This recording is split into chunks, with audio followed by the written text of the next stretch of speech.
j'ai mangé une bulle de savon. Pourquoi t'as fait ça? Et c'était bon pour ma santé. Tu penses que c'était bon pour ta santé? Oui. Ça goûtait quoi? Ça goûtait bon pour ma santé. Est-ce que ça goûtait le poulet? Oui, ça goûtait le poulet. Des créations inopinées qui te poussent en retard. Des convictions hétéroclites, ça me rend content. Du doux, du drôle, du poétique, un fantastique. Faites la sortie, célébrez-la, mange du nombril. Fait que dans la vie, j'ai vraiment beaucoup d'amis clowns de profession. Je suis probablement la personne qui côtoie le plus de clowns professionnels. Puis là, je viens de voir deux messieurs passer sur la rue qui étaient sur des unicycles, mais des genres de petites motos unicycles. Comme une espèce de petit pod sur lequel t'embarques avec une roue. Puis, je me suis imaginé, tu sais, il est habillé en costume. Pas en costume, mais tu sais, en chemise, en pantalon propre, puis tout. Puis je me suis imaginé que c'était en réalité deux clowns à la retraite. Tu sais, une fois à la retraite, les clowns ils se gardent en équilibre, mais tu sais, ils vont un petit peu moins intense sur le cardio. Un, c'est bien, mais deux, c'est mieux. Je viens de passer à côté d'un dépanneur où il y a un énorme trou, une espèce de nid de poule. Puis dans le nid de poule, il y a un cône orange. Puis à côté du cône orange dans le nid de poule, à l'extérieur du nid de poule, il y a un autre cône orange. Puis j'aime penser que le cône orange a un ami, tu sais, qui fait du support moral. Il dit, écoute, là, t'es dans le trou, mais ça va aller mieux éventuellement. Le commerce à développement. Je passais à l'instant à côté d'un commerce, un très célèbre commerce qui vend des matelas. Puis là, je vais arrêter avec les cachettes puis le mystère, c'est dormez-vous, tu sais. Puis, on dirait que je trouve ça excellent comme nom d'entreprise, dormez-vous. Puis je me dis, c'est sûr que dans le brainstorm, à un moment donné, il y a quelqu'un qui a dit, écoute bien, là, Gisèle, elle dort pas bien. Puis à tous les jours de sa vie, elle va passer devant notre magasin. Puis elle va se dire dans sa tête, quand elle va lire la question « Dormez-vous? » Non, je dors pas. Puis à un moment donné, elle va craquer. Puis elle va acheter un matelas. C'est sûr que c'est ça qui s'est passé. Puis c'est excellent comme idée. Puis là, je me suis imaginé un monde parallèle où il y a une loi qui fait que tous les commerces doivent être une question, tu sais. Fait que, mettons... Bonjour, bienvenue chez Êtes-vous au courant? Vous n'êtes pas supposé de sourire comme un épais sur votre photo de passeport, sinon on va être obligé de la refaire 12 fois. Je demanderais de vous asseoir sur le petit tabouret puis de vous éponger le front parce que si c'est luisant et ça fait un spot blanc, on pourra pas prendre la photo. Le jeune mononcle. Dans les commerces puis dans les restaurants, il y a un phénomène qu'on appelle les mononcles. Puis les mononcles, ça va commenter un peu tout, tu sais. Souvent le menu. Puis, j'ai bien peur qu'en vieillissant, je devienne un mononcle de restaurant. Parce que là, je viens de marcher tout près d'un restaurant où il y avait une affichette qui disait achetez un burger et recevez le second pour seulement $1. Puis, je m'imagine très bien demander à la caisse salut, moi, je te prendrai un burger, mais je vais prendre le second, s'il te plaît. Et je deviendrai instantanément une plaie pour la pauvre personne au service. La lumière hasardeuse. Je viens de traverser une intersection où il y a une lumière piéton qui s'est allumée. Et j'ai commencé ma traversée. Et rendu à mi-chemin, c'est là que les chiffres avec le décompte se sont affichés, tu sais. Puis là, je me suis dit, est-ce que c'est toutes les traverses piétons qui sont comme ça? C'est moi qui n'ai jamais porté attention au décompte. Je me suis dit, non, normalement, le décompte, il part au moment où tu pars, tu sais. Je me suis dit, ouais, ça doit être une traverse défectueuse, tu sais. Parce que sinon, c'est un peu comme une roulette russe. Tu sais, quand tu pèses sur le bouton, il y a quelque chose qui est de l'ordre du contrat qui apparaît. Tu sais, ça fait comme, OK, j'ai 20 secondes pour me rendre. C'est un grand boulevard. Je vais m'arrêter au terre-plein. Mais non, tu t'imagines? Toi, tu pars. Et là, tu sais pas combien de temps tu as pour traverser. Tu as 97 ans.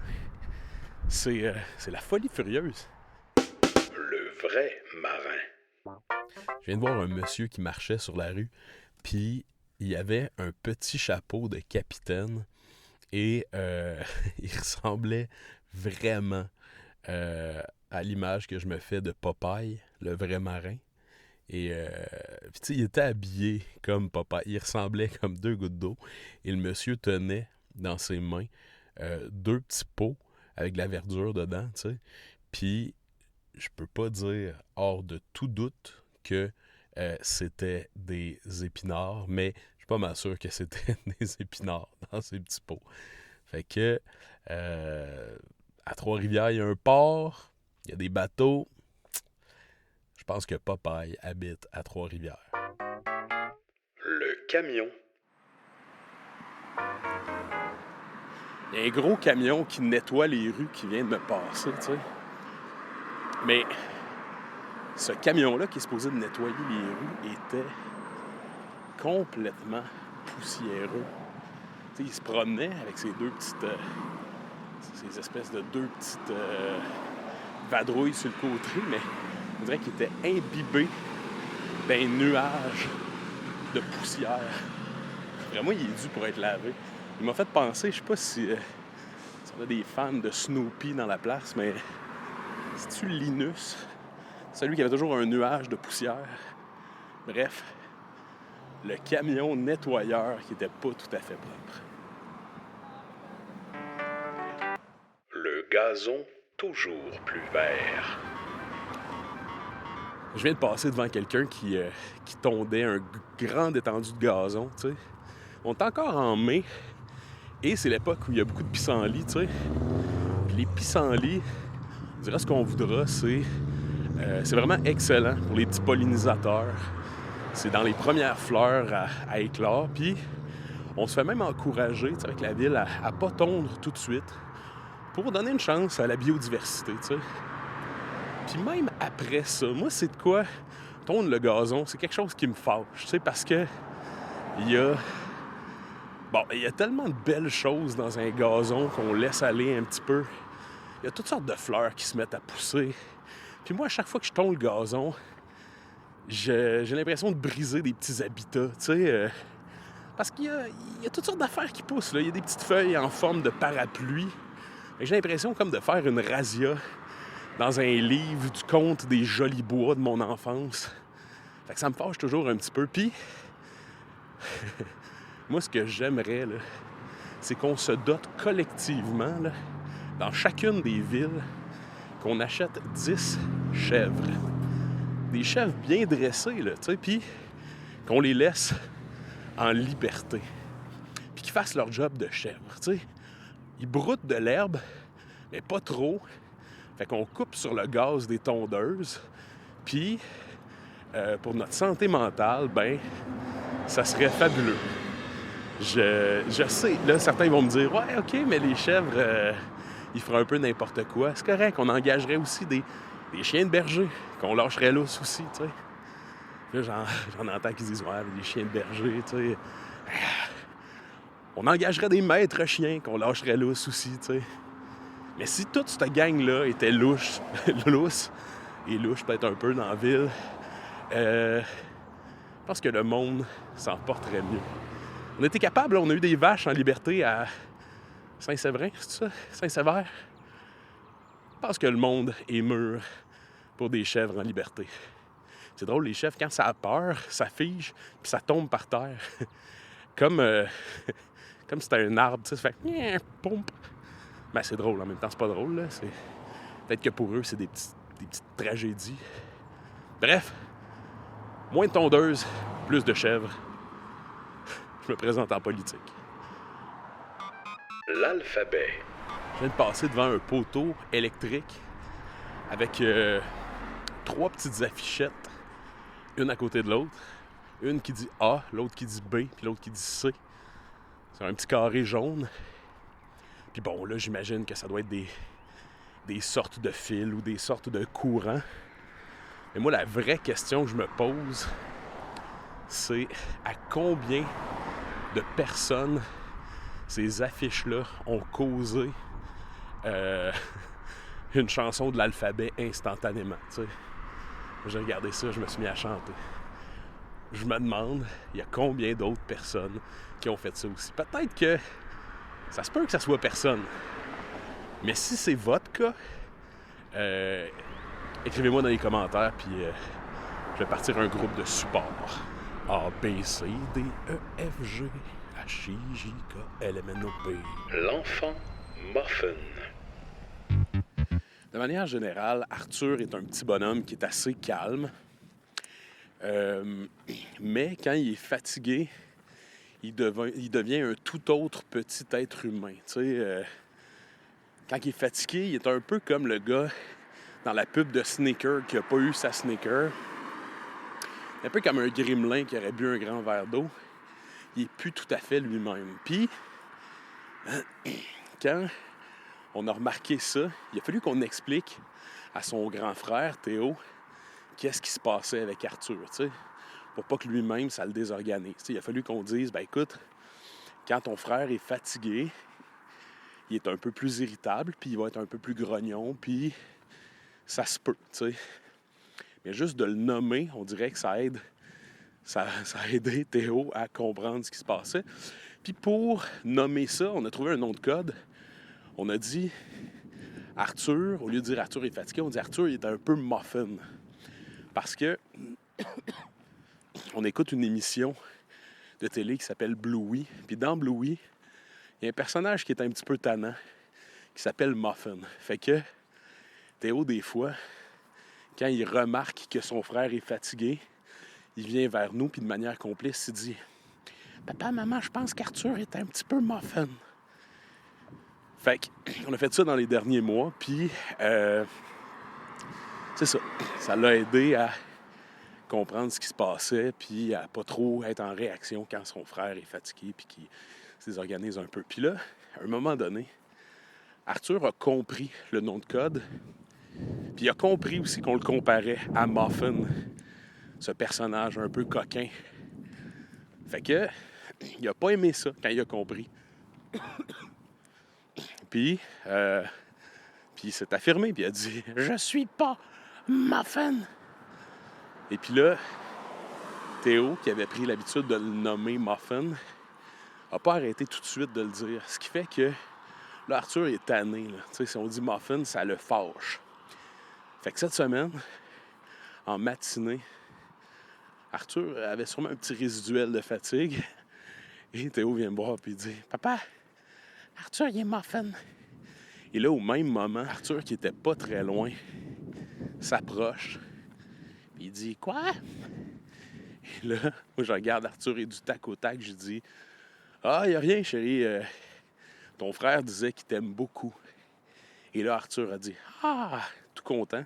Puis il est reparti jouer avec ses petits jeux. Et là, Théo m'a regardé. Et quand j'ai vu ses yeux, j'ai compris que j'avais fait une grosse bêtise. Il m'a regardé dans les yeux puis il a dit « Papa, pourquoi tu as menti à mon frère? » Et là, j'ai compris à ce moment-là la bourde que j'avais fait. Là, je me suis dit, est-ce que je parle du concept du mensonge blanc? Je dis non, c'est une boîte de Pandore que tu veux pas ouvrir. Fait que je me suis contenté de dire, écoute, je pense que Arthur aime plus ça quand on l'appelle Muffin. Ça lui fait de la peine. Puis j'ai voulu lui épargner cette peine-là. Puis là, Théo a dit, OK. J'espère que j'ai géré la chose comme il faut et que j'ai pas créé une faille dans l'histoire de mon petit bonhomme, tu sais. Le gars, dans 20 ans, sur un fauteuil incliné, il raconte à un psychothérapeute. J'avais 5 ans et mon père a menti devant moi. Le retour du trèfle. On est présentement avec Théodore Zwicky-Lortie, célèbre chasseur de trèfle à 4 feuilles. Vous avez commencé votre chasse au trèfle à 4 feuilles l'an dernier, oui? Plus, là. Ouais, là, c'est parce que je n'ai trouvé 2 trèfles à 4 feuilles, là. C'est très rare, là. Fait que vous en avez trouvé un l'an passé, et là, cette année aussi, vous récidivez pour une 2e année d'affilée. Pouvez-vous m'expliquer comment vous faites pour trouver des trèfles à 4 feuilles? Mais je sais pas comment je fais, mais j'ai des bons yeux. L'astre d'argent. Ce soir, la lune est pleine, puis on dirait que parce que je l'observe, qu'elle est proche de l'horizon, je la trouve merveilleuse, tu sais. Elle est large, elle a un teint orangé. Puis, je trouve ça fou d'imaginer que, de tous les temps, depuis que le monde est monde, comme on dit dans nos dissertations secondaires, tous les humains, puis toutes les créatures qui nous ont précédés, l'homme de Néandertal, l'homme de... Là, ça fait longtemps que je n'ai pas regardé mes livres d'histoire, mais on a tous regardé la Lune un moment donné, tu sais. Puis je me demande si...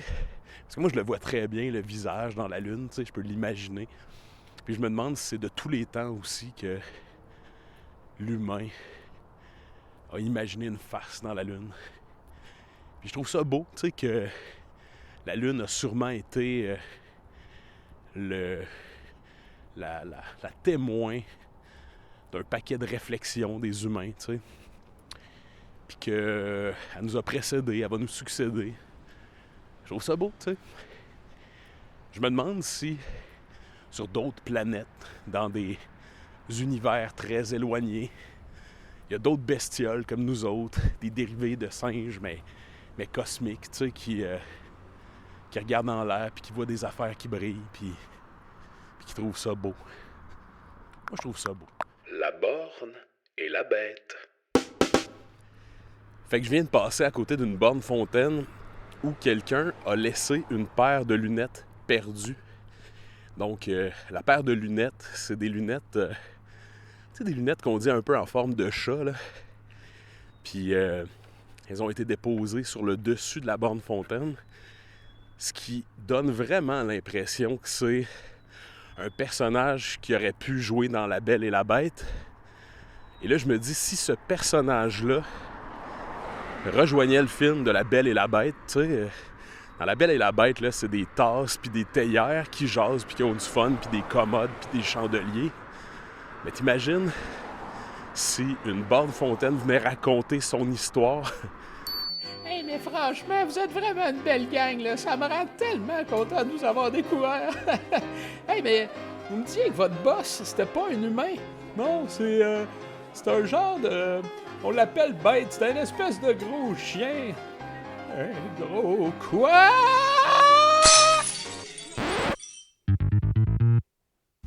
La semaine prochaine, j'aurai la chance de participer au rendez-vous pan-québécois de secondaire en spectacle. J'ai le bonheur de travailler pour cette organisation-là, pour Acclam, pour des écoles expressives, qui est l'organisation derrière secondaire en spectacle. Et vraiment, j'ai franchement hâte à cet événement-là, parce que le rendez-vous pan-québécois, c'est un peu le point culminant, c'est un peu le point culminant de l'expérience secondaire en spectacle, et donc c'est des jeunes de partout au Québec qui se rencontrent et qui vivent un moment de retrouvailles pour certains, parce qu'il y en a qui participent à chaque année.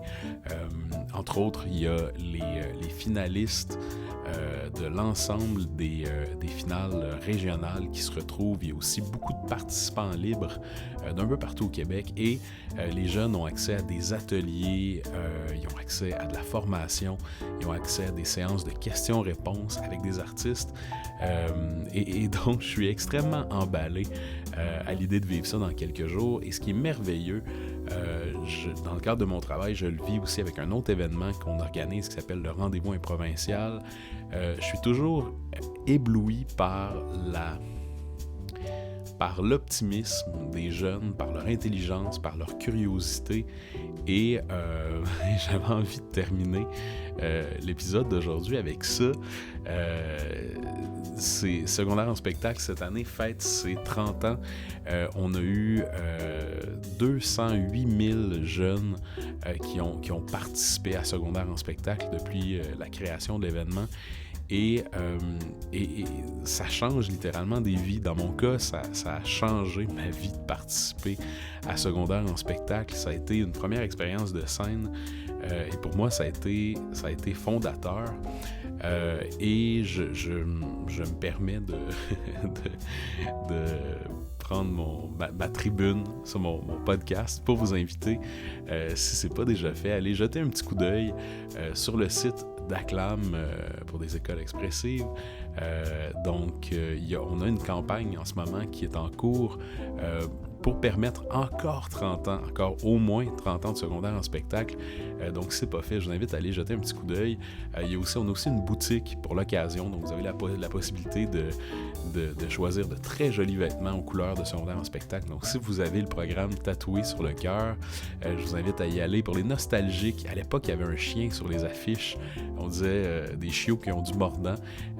Moi, ce chien-là, j'ai un attachement symbolique à lui. Donc, il existe des morceaux à son effigie. Il y a la possibilité aussi de faire des dons ponctuels et des dons aussi mensuels. Et ça, c'est assez fou parce que pour un montant de votre choix, 3$, 5$, 10$, tous les mois, vous pouvez devenir un mécène. Et ça, c'est absolument fabuleux. Vous allez pouvoir porter un chapeau haut de forme, un monocle, changer votre nom pour de Médicis et vous allez permettre à un autre au moins 208 000 jeunes de vivre une expérience complètement folle. Donc, j'ai envie de vous laisser là-dessus. Merci encore toujours à Antoine Montero pour la chanson d'ouverture de Mousse de Nombris. Merci à Wan Zhangwei pour l'indicatif musical en début et en fin d'émission. Vous rajoutez de la belle magie à ce podcast. Merci à vous d'avoir été à l'écoute et au plaisir de vous retrouver dans un mois. D'ici là, profitez du soleil, profitez des mousses, observez votre nombril et essayez de révéler les mousses. Vous m'enverrez ça en commentaire. Je vous souhaite un merveilleux mois. Mousse de nombril!